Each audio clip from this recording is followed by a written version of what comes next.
ಈ ಫ್ಯಾಕ್ಟ್ರಿ ಬೇಕು, ಅಭಿವೃದ್ಧಿ, ಮಣ್ಣು ಮಸಿ ಅಂತ ಭಾಷಣ ಮಾಡೋರು ಒಮ್ಮೆ ಹೊಲ ಕಂಪ್ಲೀಟ್ ಎಲ್ಲ ಇಲ್ಲಿ ಕಪ್ಪು ಧೂಳು ನೋಡಿ, ಮುಖ ನೋಡಿ ಇಲ್ಲಿ ಕಂಪ್ಲೀಟ್. ಇದು ನಾನು ಒಂದಷ್ಟು ಮಿನಿಸ್ಟರ್ಗಳಿಗೆ ಫೋನ್ ಮಾಡೋದಕ್ಕೆ ಪ್ರಯತ್ನ ಪಟ್ಟೆ, ರಿಸೀವ್ ಮಾಡಲಿಲ್ಲ. ನೋಡಿ ಇಲ್ಲಿ ಕಪ್ಪು ಧೂಳು.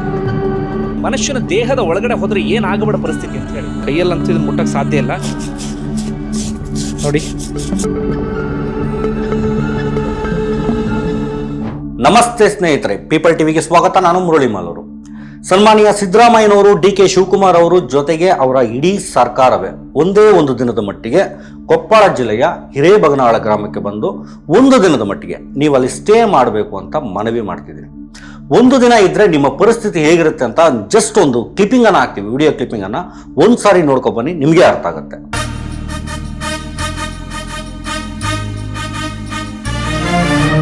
ಸೇಮ್ ನಿಮ್ಮ ಪರಿಸ್ಥಿತಿಯು ಸಹ ಇದೇ ರೀತಿ ಆಗುತ್ತೆ. ಹೇಗೂ ವೈಟ್ ಅಂಡ್ ವೈಟ್ ಕದರು ಅಥವಾ ಖಾದಿ ಶರ್ಟ್ಗಳನ್ನ, ಜುಬ್ಬಾಗಳನ್ನ ಹಾಕಿರ್ತೀರಿ.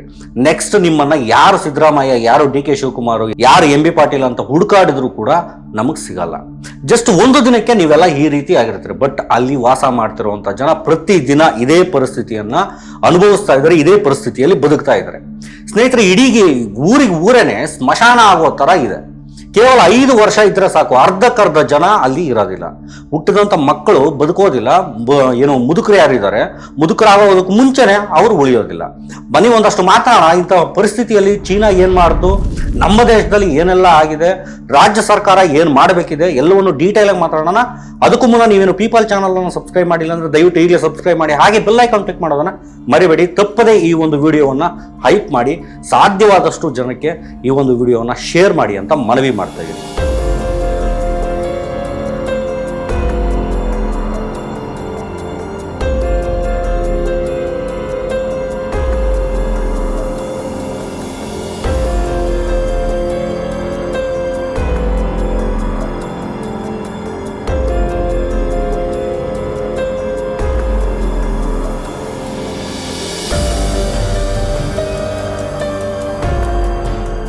ಸ್ನೇಹಿತರೆ, ನಮ್ಮ ಕರ್ನಾಟಕದ ಕೊಪ್ಪಳ ಜಿಲ್ಲೆಯ ಹಿರೇಬಗನಾಳ ಗ್ರಾಮದ ಸುತ್ತಮುತ್ತ ಇರುವಂತಹ ಒಂದು ಗಂಭೀರ ಸಮಸ್ಯೆ ಬಗ್ಗೆ ನಾವಿವತ್ತು ಮಾತನಾಡ್ತಾ ಇದ್ದೇವೆ.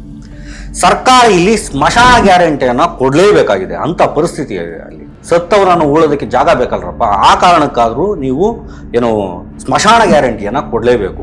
ಈ ಗ್ರಾಮದ ಸುತ್ತಮುತ್ತ, ಅದು ಏನೋ ಹಳ್ಳಿ ಇದೆ, ಆ ಹಳ್ಳಿ ಸುತ್ತಮುತ್ತ ಹೆಚ್ಚು ಕಡಿಮೆ ಅಂದ್ರೆ ಆ ಒಂದು ಪ್ರದೇಶದಲ್ಲಿ ಸುಮಾರು 15ಕ್ಕೂ ಹೆಚ್ಚು ಸ್ಟೀಲ್ ಕಾರ್ಖಾನೆಗಳೇನಿದಾವೆ ಅವು ಕಾರ್ಯನಿರ್ವಹಿಸ್ತಾ ಇದಾವೆ.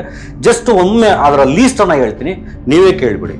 MSPL ಪ್ಯಾಲೆಟ್ ಪ್ಲಾಂಟ್ ಮೊದಲನೇದಾಗಿ, ಮತ್ತೆ ICL iron and steel private limited, Bhadrashree steel and power limited, Baba Akhila Sai Jyothi industries private limited, Dhruvadesh meta steel private limited, Vanya steel, Tanush Ispat private limited, Hare Krishna metallics private limited, SV Ispat private limited, MS metal and steel private limited, HRG alloys and steels private limited, ಆಸ್ಪೇಟ್ steels, Kalyani steels limited, SSEPL, SRC chemicals private limited, Kirloskar ferrous industries limited. ಇಷ್ಟು ಕಂಪನಿಗಳು ಇಲ್ಲಿನ ಜನರಿಗೆ ತೇಟ್ ಯಮನಂತೆ ಕಾಡ್ತಾ ಇರುವಂಥ ಕಂಪನಿಗಳಿವು. ಈ ಕಾರ್ಖಾನೆಗಳಿಂದ ಬರುವಂತಹ ಹೊಗೆ, ಧೂಳು ಮತ್ತೆ ಮಾಲಿನ್ಯದಿಂದ ಸ್ಥಳೀಯ ಗ್ರಾಮಸ್ಥರ ಜೀವನ ಸಂಪೂರ್ಣವಾಗಿ ಹಾಳಾಗ್ತಾ ಇದೆ. ಜನರು ಉಸಿರಾಡೋದಕ್ಕೂ ಕೂಡ ಕಷ್ಟಪಡ್ತಾ ಇದ್ದಾರೆ ಸ್ವಾಮಿಯಲ್ಲಿ. ಆರೋಗ್ಯ ಸಮಸ್ಯೆಗಳು ಹೆಚ್ಚಾಗ್ತಾ ಇದ್ದಾವೆ. ಮತ್ತೆ ಸರ್ಕಾರಕ್ಕೆ ಎಷ್ಟು ಮನವಿ ಮಾಡಿದರೂ ಕೂಡ ಸರಿಯಾದ ಸ್ಪಂದನೆ ಬರ್ತಾ ಇಲ್ಲ. ಇದು ಕೇವಲ ಹಿರೇಬಗನಾಳದ ಸಮಸ್ಯೆ ಅಲ್ಲ, ಬದಲಿಗೆ ಸುತ್ತಮುತ್ತ ಇರುವಂಥ ಚಿಕ್ಕಬಗನಾಳ, ಕುಣಿಕೇರಿ ತಾಂಡ, ಹಾಲವರ್ತಿ, ಅಲ್ಲಾನಗರ, ಕನಕಪುರ ತಾಂಡ, ಹಿರೇಕಾಸನಕಂಡಿ, ಲಾಚನಕೇರಿ, ಹೀಗೆ ಸುತ್ತಮುತ್ತ ಇರುವಂತಹ ಹಳ್ಳಿ ಜನರು ಬದುಕಲಿಕ್ಕೆ ಕಷ್ಟಪಡೋ ರೀತಿ ಈ ಒಂದು ಏರಿಯಾ ಆಗಿದೆ. ಈ ಕೊಪ್ಪಳ ಜಿಲ್ಲೆಯ ಕರ್ನಾಟಕದ ಉತ್ತರ ಭಾಗದಲ್ಲಿರುವಂಥದ್ದು, ಮತ್ತು ಇಲ್ಲಿ ಖನಿಜ ಸಂಪನ್ಮೂಲಗಳಿಂದ ಸಮೃದ್ಧವಾಗಿರುವಂಥ ಒಂದು ಜಿಲ್ಲೆ ಅದು. ಇಲ್ಲಿ ಉಕ್ಕಿನ ಉತ್ಪಾದನೆಗೆ ಸಂಬಂಧಿಸಿದಂಥ ಕೈಗಾರಿಕೆಗಳು ಹೆಚ್ಚು. ಆಗಲೇ ನಾನು ಹೇಳಿದಂತೆ ಅಷ್ಟು ಸ್ಟೀಲ್ ಕಾರ್ಖಾನೆಗಳೇನಿದ್ದಾವೆ ಅವು ವಿಶೇಷವಾಗಿ ಇಲ್ಲಿ ಸ್ಪಾಂಜ್ ಐರನ್ ಪ್ಲಾಂಟ್ಗಳು ಮತ್ತು ಸ್ಟೀಲ್ ಮಿಲ್ಗಳು ಇಲ್ಲಿ ಇರ್ತಕ್ಕಂಥದ್ದು. ಈ ಹಿರೇಬಗನಾಳ ಗ್ರಾಮ ಏನಿದೆ ಅದು ಈ ಒಂದು ಕೈಗಾರಿಕಾ ಕ್ಲಸ್ಟರ್ನ ಮಧ್ಯೆ ಸಿಗಾಕೊಂಡಂತೆ ಕಾಣುತ್ತದೆ. ಸುತ್ತಲೂ ಕೈಗಾರಿಕೆಗಳು, ಈ ಸ್ಟೀಲ್ ಪ್ಲಾಂಟ್ಗಳೇನಿದಾವೆ ಅವೆಲ್ಲವೂ ಕೂಡ ಈ ಒಂದು ಗ್ರಾಮವನ್ನು ಆವರಿಸಿಕೊಂಡಿದೆ. ಈ ಕಾರ್ಖಾನೆಗಳೇನಿದಾವೆ ಉದ್ಯೋಗ ನೀಡುತ್ತೆ ಅಂತ ಅಲ್ಲಿ ಮೇಲ್ನೋಟಕ್ಕೆ ನಮಗೆ ಕಾಣಬಹುದು. ಬಟ್ ಆ ಕೆಲಸಕ್ಕೆ ಅಲ್ಲಿನ ಜನ ತಮ್ಮ ಜೀವವನ್ನು ಪಾವತಿ ಮಾಡ್ತಾ ಇದ್ದಾರೆ. ಆ ಕೆಲಸಕ್ಕೆ ಇವರು ಬೆಲೆ ಕಟ್ಟೋ ರೀತಿ ಏನಿದೆ, ಇವರ ಜೀವವನ್ನೇ ಬೆಲೆ ಕಟ್ಟೋ ರೀತಿ ಆಗಿದೆ. ಸ್ನೇಹಿತರೆ, ಹಿರೇಬಗನಾಳ ಗ್ರಾಮ ಒಂದರಲ್ಲಿ ಸರಿಸುಮಾರು 2000ದಿಂದ 3000 ಜನ ವಾಸ ಮಾಡ್ತಾ ಇದ್ದಾರೆ. ಇನ್ನು ಸುತ್ತಮುತ್ತಲ ಇರುವಂತಹ ಹಳ್ಳಿಗಳಲ್ಲಿ ಎಷ್ಟು ಜನ ಇರಬಹುದು ಅಂತ ನೀವೇ ಜಸ್ಟ್ ಲೆಕ್ಕ ಹಾಕಿ. ಒಂದು 10 ಹಳ್ಳಿ ಅಂತ ತಗೊಂಡ್ರೂ ಕೂಡ ಸರಿಸುಮಾರು 30,000 ಆಗುತ್ತೆ. ಮತ್ತೆ ಈ ಹಳ್ಳಿ ಏನು ಈ ಒಂದು ಸುತ್ತಮುತ್ತಲ ಇರತಕ್ಕಂಥ ಹಳ್ಳಿಗಳೇನಿದ್ದಾವೆ ಇವು ಕೃಷಿ ಪ್ರಧಾನ ಗ್ರಾಮಗಳು. ಜೋಳ, ಹತ್ತಿ ಮತ್ತು ತೊಗರಿ ಈ ರೀತಿಯ ಬೆಳೆಗಳನ್ನು ಅಲ್ಲಿ ಬೆಳೀತಾರೆ. ಬಟ್ ಕಳೆದ 10ರಿಂದ 15 ವರ್ಷಗಳಲ್ಲಿ ಈ ಪ್ರದೇಶದಲ್ಲಿ ಸ್ಟೀಲ್ ಕೈಗಾರಿಕೆಗಳು ವೇಗವಾಗಿ ಬೆಳೆದಿದ್ದಾವೆ. ಮತ್ತು ಈಗ ಅಲ್ಲಿನ ರೈತರ ಪರಿಸ್ಥಿತಿ, ಅಲ್ಲಿನ ಪರಿಸ್ಥಿತಿ ಯಾವ ರೀತಿ ಇದೆ ಅನ್ನೋದನ್ನು ಪತ್ರಕರ್ತ ಮಿತ್ರರಾದಂಥ ಥರ್ಡ್ ಐ ನ್ಯೂಸ್ನ ಸಂಪಾದಕರಾದ ಸುಬ್ರಹ್ಮಣ್ಯ ಅವರು ಅಲ್ಲಿನ ನೈಜ ಚಿತ್ರಣವನ್ನು ಜನರ ಮುಂದೆ ಇಟ್ಟಿದ್ದಾರೆ. ಜಸ್ಟ್ ಒಮ್ಮೆ ನೋಡಿ ಅಲ್ಲಿನ ಪರಿಸ್ಥಿತಿ ಹೇಗಿದೆ ಅಂತ ನಿಮಗೂ ಅರ್ಥ ಆಗುತ್ತೆ. ಕಂಪ್ಲೀಟ್ ಏನಾದರೂ ಉಳ್ಕೊಂಡಿದೆಯಾ? ಅದೇ ಫ್ಯಾಕ್ಟ್ರಿಯಿಂದಾಗಿ ಇದು ಇಲ್ಲಿ ಪರಿಸ್ಥಿತಿ. ಈ ಫ್ಯಾಕ್ಟ್ರಿ ಬೇಕು, ಅಭಿವೃದ್ಧಿ, ಮಣ್ಣು ಮಸಿ ಅಂತ ಭಾಷಣ ಮಾಡೋರು ಒಮ್ಮೆ ಹೊಲ ಈ ಜನರ ನಡುವೆ ಬಂದು ನಿಂತ್ಕೋಬೇಕು. ಹಾಗೆ ಇಲ್ಲಿ ವಾಸ್ತವ ಅರ್ಥ ಆಗುತ್ತೆ. ಅಂದರೆ ನಾನು ಇಲ್ಲಿವರೆಗೆ ಹೇಳ್ಕೊಂಡು ಬಂದಿದ್ದೀನಿ ಜನರ ಆರೋಗ್ಯ ಸಮಸ್ಯೆಗೆ ಸಂಬಂಧಪಟ್ಟ, ಬರೀ ಆರೋಗ್ಯ ಸಮಸ್ಯೆ ಅಲ್ಲ, ಅದರ ಆಚೆಗೆ ಈ ಜಮೀನು ಇದೆಯಲ್ಲ, ಜಮೀನು ಏನು ಕಂಪ್ಲೀಟ್ ಬರ್ಡಾಗಿ ಹೋಗ್ಬಿಟ್ಟಿದೆ. ಇದ್ರ ಮೇಲೆ ಕಪ್ಪು ಧೂಳು ಬಿದ್ದು ಬಿದ್ದು ಬಿದ್ದು ಈ ಮಣ್ಣಲ್ಲಿ ಯಾವ ಸತ್ವನೂ ಇಲ್ಲ. ಇಲ್ಲಿನ ಕಾರ್ಖಾನೆಗಳೇನಿದಾವೆ ಅವು ದಿನಕ್ಕೆ 1000 ಟನ್ನಷ್ಟು ಉಕ್ಕನ್ನು ಉತ್ಪಾದನೆ ಮಾಡುತ್ತೆ. ಬಟ್ ಅದರ ಮ್ಯಾನುಫ್ಯಾಕ್ಚರಿಂಗ್ ಪ್ರೋಸೆಸ್ ಅಲ್ಲಿ ಅವು ಬಳಸುವಂತಹ ಕಲ್ಲಿದ್ದಲಾಗಿರ್ಬೋದು, ಕೋಕ್ ಆಗಿರ್ಬೋದು, ಮತ್ತು ಇತರ ಕಚ್ಚಾ ವಸ್ತುಗಳಿಂದ ಅಲ್ಲಿ ಭಾರೀ ಮೊತ್ತದಲ್ಲಿ ಒಂದು ರೀತಿ ಮಾಲಿನ್ಯ ಉಂಟಾಗ್ತಾ ಇದೆ. ಹೊಗೆಯ ಚಿಮಣಿಗಳು 24x7 ಅಲ್ಲಿ ಕಾರ್ಯನಿರ್ವಹಿಸ್ತಾ ಇದ್ದಾವೆ. ಅಂತಂದರೆ ವರ್ಷದ 365 ದಿನಗಳು ಕೂಡ ಅಲ್ಲಿ ಬಿಡುವೆ ಇಲ್ಲದ ಕೆಲಸ ಕಾರ್ಯ ನಡೀತಾ ಇದೆ. ಮಾಲಿನ್ಯ ನಿಯಂತ್ರಣ ವ್ಯವಸ್ಥೆ ಸರಿಯಾಗಿ ಕೆಲಸ ಮಾಡ್ತಿಲ್ಲ ಅಂತೇಳಿ ಅಲ್ಲಿನ ಸ್ಥಳೀಯರು ಆರೋಪಿಸಿದ್ದಾರೆ.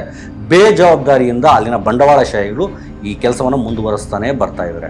ಕರ್ನಾಟಕ ರಾಜ್ಯ ಮಾಲಿನ್ಯ ನಿಯಂತ್ರಣ ಮಂಡಳಿ ಏನಿದೆ ಅದು ಅವರ ಒಂದು ವರದಿ ಪ್ರಕಾರ ಈ ಒಂದು ಪ್ರದೇಶದಲ್ಲಿ ಪರ್ಟಿಕ್ಯುಲರ್ ಮ್ಯಾಟರ್ ಅಂತ ಏನು ಕರಿತೀವಿ ಆ ಒಂದು ಮಟ್ಟ ಏನಿದೆ ಸಾಮಾನ್ಯಕ್ಕಿಂತಲೂ 2ರಿಂದ 3 ಪಟ್ಟು ಹೆಚ್ಚಿವೆ ಅಂತ ಅಲ್ಲಿನ ಜನ ಹೇಳ್ತಾರೆ. ಮತ್ತು ಈ ಒಂದು ವರದಿಗಳು ಕೂಡ ಅದನ್ನೇ ಹೇಳ್ತಿದ್ದಾವೆ.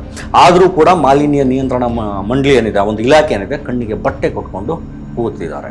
ಇಲ್ಲಿನ ಹಿರಿಯರು ಮತ್ತು ಮಹಿಳೆಯರು ಅವರ ಒಂದು ನೋವುಗಳನ್ನು ಹೇಳ್ತಾರೆ. ಜಸ್ಟ್ ಒಮ್ಮೆ ಕೇಳಿ, ಮತ್ತು ಅವರ ಮುಖ ನೋಡಿ ಧೂಳಿನಿಂದ ಹೇಗೆ ತುಂಬಿಕೊಂಡಿದೆ ಅನ್ನೋದು ನಿಮಗೆ ಅರ್ಥ ಆಗುತ್ತೆ. ಅವರ ನೋವು ಏನು ಅನ್ನೋದು ನಿಮಗೆ ಅರ್ಥ ಆಗುತ್ತೆ. ನೀವು ಹೆಂಗೆ ಕೆಲಸ ಮಾಡ್ತೀರಿ ಇಲ್ಲಿ ಪಕ್ಕದಲ್ಲಿ, ಹೆಂಗೆ ಕೆಲಸ ಮಾಡ್ತೀರಿ ಅಂತ? ಇಲ್ಲಿ ಕೆಲಸ ಮಾಡೋದು ಏನ್ರಿ, ಯಾರ ಹತ್ರ ಹೋಗಿ ನಾವು ಹೇಳ್ಕೊಂಡ್ರೆ ಇದನ್ನ ಪರಿಹಾರ ಮಾಡ್ತಾರ ಗೊತ್ತಾಗ್ತಾ ಇಲ್ರಿ ನಮ್ಗೆ. ನಾವು ಏನು ಮಾಡ್ಬೇಕ್ರಿ, ಬಿಡುಗಡೆ ಇಲ್ಲ, ಇದ್ರಾಗ ಸಾಯೋದನ್ನಂಗೆ ಆಗ್ಬಿಡತ್ರಿ. ಈಗ ಈ ಮಕ್ಕಳು ನೋಡಿ, ನಮ್ದೇನು ಬಿಡು ವಯಸ್ಸಾಗೈತ್ರಿ, ಇರ್ಲಿ ಮಕ್ಳು ಹೆಂಗೆ ಮಾಡ್ಬೇಕ್ರಿ ನಾಳೆ ಅವರು. ಹಂಗಾಗಿ ನಮ್ಗೆ ಈ ದುಡಿಯಕ್ಕೆ ಹೋಗಕ್ಕೆ ಬಿಟ್ರೆ ಬಿಡುಗಡೆ ಇಲ್ರಿ ಸರ್.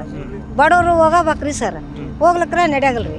ಹೋಗಬೇಕು, ಈಗ ಬರ್ತೀವಿ ಇದ್ರಂತಾಗ ಹೋಗಿ ಮತ್ತೆ ಮಕ್ಕಳದು 500-600 ರೂಪಾಯಿ ದವಾಖಾನೆಗೆ ಇಡೋದು, ದುಡಿಯೋದು ದವಾಖಾನೆಗೆ ಬಿಟ್ಟು ಇವರು ಇಂದು ಬಡವರು ಗಂಟು ಬಿದ್ದು ಬಿಡ್ತಾರೆ ಹೋಗ್ತೀವ್ರೆ ಸರ್. ಭಾಳ ತೊಂದರೆ ನಮ್ಗೆ. ಸ್ನೇಹಿತರೆ, ಸ್ವಲ್ಪ ಸೈಂಟಿಫಿಕ್ ಆಗಿ ನಾವು ಈ ವಿಚಾರವನ್ನು ನೋಡೋದಾದ್ರೆ ಈ ಕಾರ್ಖಾನೆಗಳಿಂದ ಬರುವಂತಹ ಹೊಗೆಯಲ್ಲಿ sulphur dioxide, nitrogen oxide, carbon monoxide ಮತ್ತು ಭಾರೀ ಧಾತುಗಳು ಮತ್ತು ಲೀಡ್, ಮರ್ಕ್ಯುರಿ ಈ ಥರದ ಒಂದಷ್ಟು ವಸ್ತುಗಳು ಈ ಒಂದು ಕಾರ್ಖಾನೆಗಳಿಂದ ಹೊರಗಡೆ ಬರುತ್ತೆ. ಇದು ಏನು ಮಾಡುತ್ತೆ ಅಂತಂದರೆ ಆಸಿಡ್ ಮಳೆಗೆ ಕಾರಣ ಆಗುತ್ತೆ. ಮಣ್ಣು ಮತ್ತು ಅಲ್ಲಿನ ಬೆಳೆಗಳೇನಿದ್ದಾವೆ, ಆ ಒಂದು ನೆಲದಲ್ಲಿ ಬೆಳೆಯುವಂಥ ಬೆಳೆಗಳೇನಿದ್ದಾವೆ ಅವುಗಳನ್ನು ನಾಶ ಮಾಡುತ್ತೆ. ಸ್ಥಳೀಯ ಕೃಷಿಕ ತನ್ನ ನೋವನ್ನು ಹೇಳ್ಕೊಳ್ತಾರೆ. ಜಸ್ಟ್ ಒಮ್ಮೆ ಕೇಳಿ. ಹಾಗೆಯೇ ಆತನ ಶರ್ಟನ್ನು ಒಮ್ಮೆ ಗಮನಿಸಿ, ನಿಮಗೆ ಅವರ ನೋವು ಎಂಥದ್ದು ಅನ್ನುವಂಥದ್ದು ನಿಮಗೆ ಅರ್ಥ ಆಗುತ್ತೆ. ಈ ಬೆಳಿತಿರಲ್ಲ ಬೆಳೆ ಎಲ್ಲ ಕತೆ ಅಂತ ಬೆಳೆ ಕತೆ ಇಷ್ಟ ಸರ್. ಇದು ಏನಿಲ್ಲ, ನಮ್ಮದು ಫಸಲು ಹೋದ್ರೂ ಕೂಡ ಅದಕ್ಕೆ ರೇಟ್ ಕೊಡಲ್ಲ. ಅದು ಹೆಸರು ಹೆಂಗೆ ಬರ್ಬೇಕು ಸರ್, ಇಷ್ಟು ದಪ್ಪ ಬರ್ಬೇಕು, ಇಟ್ಟಿಟ್ಟು ಅಲ್ಲೇ ಕಾಳೆಲ್ಲ ಹೆಚ್ಚಿಗೆ ಬಿಟ್ಟತಿ ಡೆಸ್ಟಿಗೆ, ಏನು ಬರಲ್ಲ ಸರ್ ಅದು. ಇನ್ನು ಎರಡನೇದಾಗಿ ಹೇಳೋದಾದ್ರೆ ನೀರಿನ ಮಾಲಿನ್ಯ. ಕಾರ್ಖಾನೆಗಳು ವೇಸ್ಟ್ ವಾಟರನ್ನು ಸರಿಯಾಗಿ ಟ್ರೀಟ್ ಮಾಡದೇ ಇರೋದ್ರಿಂದ ಮತ್ತು ಟ್ರೀಟ್ ಮಾಡದೆ ಅವುಗಳನ್ನು ಆಚೆ ಬಿಡೋದ್ರಿಂದ ಇದರಿಂದಾಗಿ ಅದರ ಒಳಗಡೆ ಇರ್ತಕ್ಕಂಥ ಆ ಸುತ್ತಮುತ್ತಲು ಗ್ರಾಮಸ್ಥರು ಏನಿದ್ದಾರೆ ಅವರು ಕುಡಿಯುವಂಥ ನೀರೇನಿದೆ ಅವು ಕೂಡ ಕಲುಷಿತ ಆಗುತ್ತೆ. ಅಂತರ್ಜಲ ನೀರು ಕೂಡ ಮಲಿನ ಆಗುತ್ತೆ. ಹಿರೇಬಗನಾಳದಲ್ಲಿ ಕುಡಿಯುವಂಥ ನೀರಿನಲ್ಲಿ ಭಾರೀ ಧಾತುಗಳ ಮಟ್ಟ ಹೆಚ್ಚಿದ್ದು ಕಿಡ್ನಿ ಸಮಸ್ಯೆಗಳು ಹೆಚ್ಚಾಗ್ತಿದ್ದಾವೆ ಅನ್ನೋ ವರದಿಗಳು ಸಹ ಇತ್ತೀಚೆಗೆ ಬಂದಿದ್ದಾವೆ. ಮೂರನೇದು ಶಬ್ದ ಮಾಲಿನ್ಯ ಮತ್ತು ಧೂಳು. ಅಲ್ಲಿ ಬೇಜಾರಾಗಿರ್ತಕ್ಕಂಥದ್ದು ಧೂಳು. ಟ್ರಕ್ಗಳು ಮತ್ತು ಮೆಷಿನರಿಗಳಿಂದ ಉಂಟಾಗುವಂಥ ಶಬ್ದದಿಂದ ನಿದ್ರಾಹೀನತೆ ಅಸ್ವಸ್ಥತೆ ಆಗ್ಬೋದು, ಮತ್ತು ಧೂಳಿನಿಂದ ಕಣ್ಣುಗಳು ಮತ್ತು ಚರ್ಮ ಸಮಸ್ಯೆಗಳು. ಇಷ್ಟೇ ಅಲ್ಲ, ಅಲ್ಲಿನ ರಸ್ತೆಗಳೇನಿದಾವೆ ವೈಟ್ ಟ್ಯಾಪಿಂಗ್ ಮಾಡಿಸಿದ್ರು ಕೂಡ ಅವುಗಳು ಬರೀ 1 ರಿಂದ 2 ತಿಂಗಳು ಇರೋದಿಲ್ಲ. ಆ ಮಟ್ಟಿಗಿನ ಒಂದು ಹೈ ಟನ್ನೇಜ್ ವೆಹಿಕಲ್ಗಳು ಅಲ್ಲಿ ಓಡಾಡ್ತವೆ. ಇನ್ನು ಅಲ್ಲಿನ ಪರಿಸರವನ್ನು ನೋಡಿದ್ರೆ ಈ ಪ್ರದೇಶದಲ್ಲಿ ಮರಗಳು ಕಡಿಮೆ, ಮೇಜರ್ ಆಗಿ ಅಲ್ಲಿ ಇರತಕ್ಕಂಥದ್ದೇ ಮರಗಳು ಕಡಿಮೆ. ಪಕ್ಷಿಗಳು ಮತ್ತು ಪ್ರಾಣಿಗಳು ಆಲ್ರೆಡಿ ಕಾಣೆಯಾಗಿದ್ದಾವೆ. ಕೊಪ್ಪಳದಂತಹ ಶುಷ್ಕ ಪ್ರದೇಶದಲ್ಲಿ ಈ ಒಂದು ಮಾಲಿನ್ಯ ಅನ್ನುವಂಥದ್ದೇನಿದೆ ಡಿಸರ್ಟಿಫಿಕೇಶನ್ಗೆ ಕಾರಣ ಆಗುತ್ತೆ. ನ್ಯಾಷನಲ್ ಗ್ರೀನ್ ಟ್ರಿಬ್ಯುನಲ್ ಒಂದು NGT ಅವರ ಕೆಲವು ವರದಿಗಳಲ್ಲಿ ಈ ಒಂದು ಕೈಗಾರಿಕೆಗಳನ್ನು ರೆಡ್ ಕ್ಯಾಟಗರಿಗೆ ಸೇರಿಸಿದ್ದಾರೆ. ಹೈ ಪೊಲ್ಯೂಷನ್ ಅನ್ನು ತಯಾರು ಮಾಡುವಂಥ ಕಂಪನಿಗಳಿವೆ ಅಂತ ವರ್ಗೀಕರಿಸಿದ್ದಾರೆ. ಆದರೂ ಕೂಡ ಅವು ಇಲ್ಲಿ ಆ ಒಂದು ಕಂಪನಿಗಳೇನಿದಾವೆ ಅವು ಇಲ್ಲಿ ಕೆಲಸ ಮಾಡ್ತಾನೆ ಇದ್ದಾವೆ. ಇಲ್ಲಿನ ಗೂಗಲ್ ಮ್ಯಾಪನ್ನು ಒಂದು ಸಾರಿ ಗಮನಿಸಿ, ಅಲ್ಲಿನ ಫ್ಯಾಕ್ಟ್ರಿಗಳ ಸುತ್ತಮುತ್ತಲಿನ ಪರಿಸರ ಏನಿದೆ, ಆ ಒಂದು ಪರಿಸರದ ಪರಿಸ್ಥಿತಿ ಏನಾಗಿದೆ, ಅಲ್ಲಿ ಹೊಲಗಳಿರ್ಬೋದು, ತೋಟಗಳಿರ್ಬೋದು, ಅವುಗಳ ಪರಿಸ್ಥಿತಿ ಏನಾಗಿದೆ ಅನ್ನೋದು ನಿಮಗೆ ಅರ್ಥ ಆಗುತ್ತೆ. ಈ ಕಂಪನಿಗಳಿಂದ ಬರ್ತಾ ಇರ್ತಕ್ಕಂಥ ಎಲ್ಲ ಮಾಲಿನ್ಯದಿಂದ ಅತಿ ದೊಡ್ಡ ಪರಿಣಾಮ ಏನಪ್ಪ ಅಂದರೆ ಜನರ ಆರೋಗ್ಯದ ಮೇಲೆ ಬೀಳ್ತಾ ಇರ್ತಕ್ಕಂಥ ವ್ಯತಿರಿಕ್ತ ಪರಿಣಾಮ ಅಂತ ಹೇಳ್ಬೋದು. ಸ್ಥಳೀಯರು ಹೇಳೋ ರೀತಿ ಹೊಗೆಯಿಂದ ಉಸಿರಾಟದ ಸಮಸ್ಯೆಗಳು, ಅಸ್ತಮ, ಬ್ರಾಂಕೈಟಿಸ್ ಮತ್ತು COPD ಹೆಚ್ಚಾಗ್ತಿದ್ದಾವೆ ಅಲ್ಲಿನ ಸುತ್ತಮುತ್ತಲಿನ ಗ್ರಾಮದಲ್ಲಿ, ಅವರ ಒಂದು ಆರೋಗ್ಯದಲ್ಲಿ ಅಂತ ಹೇಳ್ತಿದ್ದಾರೆ. ಮಕ್ಕಳಲ್ಲಿ ಲಂಗ್ಸ್ಗೆ ಸಂಬಂಧಪಟ್ಟಂಥ ಸೋಂಕುಗಳು ಸಾಮಾನ್ಯ ಅನ್ನೋ ರೀತಿ ಅಲ್ಲಿ ಆಗೋಗಿದ್ದಾವೆ. ಹಿರಿಯರಲ್ಲಿ ಹಾರ್ಟ್ ಅಟ್ಯಾಕ್ ಮತ್ತು ಸ್ಟ್ರೋಕ್ ಅನ್ನುವಂಥ ಪ್ರಕರಣಗಳೇನಿದ್ದಾವೆ ಅಲ್ಲಿ ಹೆಚ್ಚಾಗ್ತಾ ಇದ್ದಾವೆ. ಭಾರೀ ಧಾತುಗಳಿಂದಾಗಿ ಕ್ಯಾನ್ಸರ್ ಅಪಾಯವೂ ಇದೆ ಅಂತ, ವಿಶೇಷವಾಗಿ ಲಂಗ್ ಕ್ಯಾನ್ಸರ್ ಕೂಡ ಅಲ್ಲಿ ಶುರುವಾಗಿದೆ ಅನ್ನುವಂಥ ಮಾತುಗಳನ್ನು ಕೂಡ ಅಲ್ಲಿರ್ತಕ್ಕಂಥ ವರದಿಗಳು ಹೇಳ್ತಿದ್ದಾವೆ. ಉದಾಹರಣೆಗೆ ಹೇಳೋದಾದರೆ ಸ್ಥಳೀಯ ಆಸ್ಪತ್ರೆಗಳ ವರದಿಗಳ ಪ್ರಕಾರವನ್ನೇ ಇಟ್ಕೊಂಡು ನೋಡಿದರೆ ಕೊಪ್ಪಳದಲ್ಲಿ ಉಸಿರಾಟದ ರೋಗಗಳ ಸಮಸ್ಯೆಯಿಂದಾಗಿ ಅಲ್ಲಿ ಪ್ರಕರಣಗಳೇನಿದ್ದಾವೆ ಕಳೆದ 5 ವರ್ಷದಲ್ಲಿ 30% ಹೆಚ್ಚಾಗಿದ್ದಾವೆ. ಮಹಿಳೆಯರಲ್ಲಿ ಅನಿಮಿಯ ಮತ್ತು ಗರ್ಭಾವಸ್ಥೆ ಸಮಸ್ಯೆಗಳು, ಮಕ್ಕಳಲ್ಲಿ ಬೆಳವಣಿಗೆ ಕುಂಠಿತ ಆಗಿದೆ, ಮತ್ತು ಜನ ಉಸಿರಾಡೋದಕ್ಕೂ ಕಷ್ಟ ಅಂತೇಳಿ ಅಲ್ಲಿನ ಜನ ತಮ್ಮ ನೋವನ್ನು ಹೇಳ್ಕೊಳ್ತಾ ಇದ್ದಾರೆ. ಇಲ್ಲೊಂದು ಕ್ಲಿಪ್ಪಿಂಗ್ ಇದೆ, ಅಲ್ಲಿನ ಮಕ್ಕಳ ಪರಿಸ್ಥಿತಿ ಏನು ಅನ್ನೋದನ್ನು ನೋಡಿ, ಅವರ ಮುಖ ಯಾವ ರೀತಿ ಧೂಳಿನಿಂದ ತುಂಬೋಗಿದೆ ಅನ್ನುವಂಥದ್ದನ್ನು ದಯವಿಟ್ಟು ಗಮನಿಸಿ, ಆಗಲಾದರೂ ನಿಮಗೆ ಅರ್ಥ ಆಗ್ಬೋದು. ಕಂಪ್ಲೀಟ್ ಎಲ್ಲ ಇಲ್ಲಿ ಕಪ್ಪು ಕಣ ಅಥವಾ ಕಪ್ಪು ಧೂಳು ನೋಡಿ. ಮುಖ ನೋಡಿ ಇಲ್ಲಿ ಕಂಪ್ಲೀಟ್ ಮುಖ, ತಲೆ, ಕೂದಲು, ನೋಡಿ ಇಲ್ಲಿ ಕಾಲು, ಇವರು ಹಾಕ್ಕೊಂಡಿರುವಂಥ ಡ್ರೆಸ್ಸು. ಮಕ್ಕಳನ್ನ ಆಟ ಆಡೋಕ್ಕೆ ಏನಾದರೂ ಬಿಟ್ಟರು ಅಂದರೆ ಮುಗೀತು ಕತೆ. ಇಲ್ಲಿ ನೋಡಿ, ಇಲ್ಲಿ ಇದು ಮಕ್ಕಳ ಸ್ಥಿತಿ. ಈಗ ನಾನು ಒಂದಷ್ಟು ಮಿನಿಸ್ಟ್ರುಗಳಿಗೆ ಫೋನ್ ಮಾಡೋದಕ್ಕೆ ಪ್ರಯತ್ನ ಪಟ್ಟೆ, ವಿಶೇಷವಾಗಿ MB ಪಾಟೀಲ್ರು ರಿಸೀವ್ ಮಾಡಲಿಲ್ಲ. ಈಶ್ವರ್ ಖಂಡ್ರೆ ಅವ್ರಿಗೆ ಮಾಡಿದೆ. ಈಶ್ವರ್ ಖಂಡ್ರೆ ಅವ್ರಿಗೆ ಏನೋ ಭರವಸೆ ಕೊಟ್ಟಿದ್ರಂತೆ. ಅವರು ಇನ್ನೇನು 5 ನಿಮಿಷದಲ್ಲಿ ವಾಪಸ್ ಕಾಲ್ ಬ್ಯಾಕ್ ಮಾಡ್ತೀನಿ ಅಂದರು. ಈಗ ಫೋನ್ ಮಾಡಿದ್ರೆ ಅವ್ರು ಯಾವುದೋ ಒಂದು ನಂಬರ್ ಸ್ವಿಚ್ ಆಫ್ ಬೇರೆ ಬರ್ತಾ ಇದೆ. ನಾನು ಕೇಳೋದೇ, ಈ ರಾಜಕಾರಣಿಗಳು ಯಾರು ಇದ್ದಾರೆ, ಈ ಫ್ಯಾಕ್ಟ್ರಿಗಳನ್ನ ಸಮರ್ಥನೆ ಮಾಡ್ಕೊಳ್ತಿರಲ್ಲ, ನಿಮ್ಮ ಮಕ್ಕಳನ್ನ ತಂದು ಹೀಗೆ ಬಿಡ್ತೀರಾ ಇಲ್ಲಿ ಅಂತ. ಒಂದು ವಾರ ಬಿಟ್ಟು ನೋಡಿ ನಿಮ್ಮ ಮಕ್ಕಳನ್ನ ನೋಡೋಣ. ನಮ್ಮ ಮಕ್ಕಳ ಪರಿಸ್ಥಿತಿ ಹೀಗಿದ್ದಿದ್ರೆ ಸುಮ್ಮನೆ ಇರ್ತಿದ್ವಾ? ಅಥವಾ ಪೊಲಿಟಿಷಿಯನ್ ಮಕ್ಕಳು ಅಥವಾ ಯಾರೋ ಅಲ್ಲಿ ಕಂಪನಿಯವರ ಮಕ್ಕಳು ಜಸ್ಟ್ ಒಂದು 10 ನಿಮಿಷ ಅವರ ಮಕ್ಕಳನ್ನು ಅಲ್ಲಿ ಬಿಡ್ತಾರ? ಆ ಮಕ್ಕಳನ್ನು ನೋಡ್ತಿದ್ರೆ ಹೊಟ್ಟೆ ಉರಿಯುತ್ತೆ. ಬಟ್ ಸರ್ಕಾರಗಳು ಮಾತ್ರ ಸೈಲೆಂಟಾಗಿ ಕೂತ್ಕೊಂಡಿದ್ದಾವೆ. ಯಾವುದೇ ರೀತಿಯ ಕ್ರಮ ಈ ಒಂದು ಕಂಪನಿಗಳ ಮೇಲೆ ಆಗ್ತಾ ಇಲ್ಲ. ಹಿರೇಬಗನಾಳದಲ್ಲಿ ಸ್ಥಳೀಯ NGOಗಳ ಸರ್ವೆ ಪ್ರಕಾರ 60% ಜನ ಏನಾದರೂ ಒಂದು ಆರೋಗ್ಯ ಸಮಸ್ಯೆಯಿಂದ ಬಳಲ್ತಾ ಇದ್ದಾರೆ ಅಂತ ಹೇಳುತ್ತೆ. ಸ್ಥಳೀಯ ಗ್ರಾಮಸ್ಥರು ಈ ಒಂದು ಸಮಸ್ಯೆ ವಿರುದ್ಧ ಸತತವಾಗಿ ಹೋರಾಟವನ್ನು ಮಾಡ್ತಿದ್ದಾರೆ. ಕಳೆದ 10-15 ವರ್ಷಗಳಿಂದಲೂ ಕೂಡ ಕಳೆದ ಕೆಲವು ವರ್ಷಗಳಲ್ಲಿ ಪ್ರತಿಭಟನೆಗಳು, ಮನವಿಗಳು ಮತ್ತು ಕೋರ್ಟ್ ಕೇಸ್ಗಳು ನಡೆದಿದ್ದಾವೆ. ಉದಾಹರಣೆಗೆ 2022ರಲ್ಲಿ ಹಿರೇಬಗನಾಳ ಮತ್ತು ಸುತ್ತಮುತ್ತಲಿನ ಗ್ರಾಮಸ್ಥರು, ಆ ಒಂದು ರೈತರೇನಿದ್ದಾರೆ, KSPCBಗೆ ಹೋಗಿ ಮನವಿಯನ್ನು ಸಲ್ಲಿಸಿ ಕಾರ್ಖಾನೆಗಳನ್ನು ಮುಚ್ಚುವಂತೆ ಒತ್ತಾಯವನ್ನು ಮಾಡಿದರು. ಸ್ಥಳೀಯ MLAಗಳು ಮತ್ತು MPಗಳಿಗೆ ಅದು ಎಷ್ಟು ಅರ್ಜಿಗಳನ್ನು ಕೊಟ್ಟಿದ್ದಾರೋ ಇದುವಾಗಲೂ ಅವರಿಗೆ ಗೊತ್ತಿಲ್ಲ. ಅವು ಎಷ್ಟೇ ಅರ್ಜಿಗಳು ಕೊಟ್ಟರು ಸರಿಯಾದ ಕ್ರಮ ಅಂತೂ ಇದುವರೆಗೂ ಅಲ್ಲಾಗಲಿಲ್ಲ. ಸರ್ಕಾರ ಕೈಗಾರಿಕಾ ಬೆಳವಣಿಗೆಗಳು ಅನ್ನುವಂಥ ಹೆಸರಿನಲ್ಲಿ ಈ ಒಂದು ಹಳ್ಳಿಗಳನ್ನು ಸ್ಮಶಾನ ಮಾಡ್ತಾ ಇದ್ದಾವೆ. ಮತ್ತು ಈ ಒಂದು ಸಮಸ್ಯೆಗಳಿಗೆ ಪರಿಹಾರವೇ ಇಲ್ಲವೇ? ಖಂಡಿತವಾಗ್ಲೂ ಇದೆ ಸ್ನೇಹಿತರೆ. ಬೀಜಿಂಗ್ ನಗರದಲ್ಲಿ ಶೌಗಾಂಗ್ ಸ್ಟೀಲ್ ಗ್ರೂಪ್ ಅನ್ನುವಂಥ ಒಂದು ಕಂಪನಿ, ಈ ಒಂದು ಕಂಪನಿಯನ್ನು ಆ ಒಂದು ಬೀಜಿಂಗ್ ನಗರದಿಂದ ಸರಿಸುಮಾರು 200 ಕಿಲೋಮೀಟರ್ ದೂರದ ಹೆಬೈ ಅನ್ನುವಂಥ ಪ್ರಾಂತ್ಯಕ್ಕೆ ಸ್ಥಳಾಂತರ ಮಾಡ್ತಾರೆ. 2012ರಲ್ಲಿ ಈ ಒಂದು ಕಂಪ್ಲೀಟ್ ಆಗಿ ಈ ಒಂದು ಕಂಪನಿಯನ್ನು, ಸ್ಟೀಲ್ ಗ್ರೂಪ್ ಕಂಪನಿಯನ್ನು ಎತ್ತಂಗಡಿ ಮಾಡ್ತಾರೆ. ಮತ್ತು ಇನ್ನೊಂದು ಟಾಂಗ್ಶಾಂಗ್ ಈ ಒಂದು ನಗರದಲ್ಲಿ 13 ಸ್ಟೀಲ್ ಮಿಲ್ಗಳನ್ನು ಕರಾವಳಿ ಉದ್ಯಮ ಪಾರ್ಕ್ಗೆ ಸ್ಥಳಾಂತರಿಸುವಂಥ ಕ್ರಮವನ್ನು ಇವರು 2019ರಲ್ಲಿ ಶುರು ಮಾಡ್ತಾರೆ. ಈಗಲೂ ಸಹ ಆ ಒಂದು ಕೆಲಸ ನಡೀತಾ ಇದೆ. ಮತ್ತು ಶಿಜಿಯಾ ಜುವಾಂಗ್ ಅನ್ನುವಂಥ ನಗರದಲ್ಲಿ ಒಂದು ಸ್ಟೀಲ್ ಪ್ಲಾಂಟನ್ನು ಕಳೆದ 2 ವರ್ಷಗಳಲ್ಲಿ ಸ್ಥಳಾಂತರ ಮಾಡಬೇಕು ಅಂತೇಳಿ ಅವರು 2016ರಲ್ಲೇ ಚೀನಾ ಆದೇಶ ನೀಡಿದೆ. ಬಟ್ ಸದ್ಯಕ್ಕೆ ಅದು ಸಹ ಕುಂಟು ನೆಪಗಳನ್ನು ಹೇಳ್ತಾ ಆ ಒಂದು ಪ್ಲಾಂಟ್ ಏನಿದೆ ಅದು ಅಲ್ಲೇ ಉಳ್ಕೊಂಡಿದೆ. ಮತ್ತು ಥಾಯ್ಲ್ಯಾಂಡ್ ಬಗ್ಗೆ ಹೇಳೋದಾದ್ರೆ ಮೇಮೋಹ್ ಕೋಲ್ ಅನ್ನುವಂಥ ಒಂದು ಪವರ್ ಪ್ಲಾಂಟ್ನಿಂದ ಸುತ್ತಮುತ್ತಲು ಇರತಕ್ಕಂಥ 45 ಗ್ರಾಮಗಳು ಸರಿಸುಮಾರು 40,000 ಜನ ಈ ಒಂದು ಜನಗಳ ಮೇಲೆ ಆರೋಗ್ಯ ಸಮಸ್ಯೆಗಳ ಕಾರಣದಿಂದಾಗಿ ಅಲ್ಲಿರ್ತಕ್ಕಂಥ ಜನರನ್ನು ಇವರು ಬೇರೆ ಕಡೆ ಶಿಫ್ಟ್ ಮಾಡುವಂಥ ಚರ್ಚೆಗಳು ನಡೀತಾ ಇದ್ದಾವೆ. ಇಂಡಿಯಾಗಿಂತ ಚೀನಾ ಒಂದು ಜನಸಂಖ್ಯೆ ಏನಿದೆ ಅದು ಜಾಸ್ತಿ ಇದ್ರೂ ಕೂಡ ಪ್ರತಿಯೊಬ್ಬರ ಆರೋಗ್ಯದ ಮೇಲೆ ಅವ್ರಿಗೆ ಇರುವಂಥ ಕಾಳಜಿ ಏನಿದೆ ಆ ಒಂದು ಕಾಳಜಿಗೆ ನಾವು ಶಬಾಷ್ ಅಂತ ಅನ್ನಲೇಬೇಕು. ಜನ ಸತ್ರೆ ಸಾಯಿ ಅಂತ ಅವ್ರು ಬಿಡಲಿಲ್ಲ. ಅವ್ರಿಗೋಸ್ಕರ 200 ಕಿಲೋಮೀಟರ್ಗಳ ದೂರಕ್ಕೆ ಒಂದು ಕಂಪನಿಯನ್ನು ಶಿಫ್ಟ್ ಮಾಡ್ತಾರೆ. ಇಂಡಿಯಾದಲ್ಲಿ ಆಗಲಿಲ್ವಾ ಅಂತಂದರೆ ಖಂಡಿತವಾಗ್ಲೂ ಸಹ ಇಲ್ಲಿಯೂ ಸಹ ಈ ರೀತಿ ಶಿಫ್ಟಿಂಗ್ ಅನ್ನುವಂಥದ್ದು ನಡೆದಿದೆ.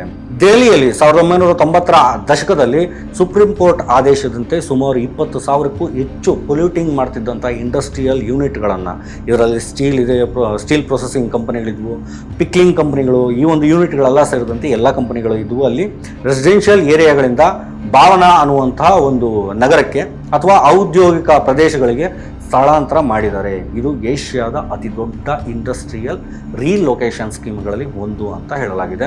ಮತ್ತು ಹಾಗೆಯೇ ಹೈದರಾಬಾದಲ್ಲೂ ಕೂಡ NGT ಆದೇಶದಂತೆ ಪೊಲ್ಯೂಟಿಂಗ್ ಇಂಡಸ್ಟ್ರೀಸ್ ಸ್ಟೀಲ್ ಪ್ರೊಸೆಸಿಂಗ್ ಆಗಿರ್ಬೋದು, ಸ್ಪಾಂಜ್ ಐರನ್ ಸೇರಿದಂತೆ ಇಂಥ ಕಂಪನಿಗಳನ್ನು ರೆಸಿಡೆನ್ಷಿಯಲ್ ಏರಿಯಾಗಳು ಅಂತ ಏನಿದ್ವು ಅವುಗಳಿಂದ ಇವರು ಹೊಸ ಇಂಡಸ್ಟ್ರಿಯಲ್ ಪಾರ್ಕ್ಗಳಿಗೆ ಸ್ಥಳಾಂತರಿಸುವಂಥ ಯೋಜನೆಗಳನ್ನು ಮಾಡ್ಕೊಂಡಿದ್ದಾರೆ. ಆದರೆ ಅದು ಸದ್ಯಕ್ಕಿನ್ನೂ ಪೂರ್ಣ ಆಗಿಲ್ಲ. ಖಂಡಿತವಾಗ್ಲೂ ಅದು ಸಹ ಮುಂದಿನ ದಿನಗಳೇ ಆಗುತ್ತೆ. ಸದ್ಯಕ್ಕೆ ಇಲ್ಲಿ ಮೇಜರ್ ಆಗಿ ಆಗಬೇಕಿರುವಂಥದ್ದು ಏನು ಅಂತಂದರೆ ಕಾರ್ಖಾನೆಗಳು ಆಧುನಿಕ ಮಾಲಿನ್ಯ ನಿಯಂತ್ರಣ ತಂತ್ರಜ್ಞಾನವನ್ನು, ಉದಾಹರಣೆಗೆ ಎಲೆಕ್ಟ್ರೋಸ್ಟ್ಯಾಟಿಕ್ ಪ್ರೆಸಿಪಿಟೇಟರ್ಸ್ ಅನ್ನುವಂಥ ಈ ಒಂದು ವಿಧಾನಗಳನ್ನು ಇವರು ಅಳವಡಿಸಬೇಕು. ಸರ್ಕಾರ ರೆಸಿಡೆನ್ಷಿಯಲ್ ಏರಿಯಾಗಳಿಂದ ಕೈಗಾರಿಕೆಗಳನ್ನು ದೂರಕ್ಕೆ ಸ್ಥಳಾಂತರಿಸುವಂಥ ನೀತಿಯನ್ನು ಜಾರಿಗೊಳಿಸಬೇಕಾಗತ್ತೆ.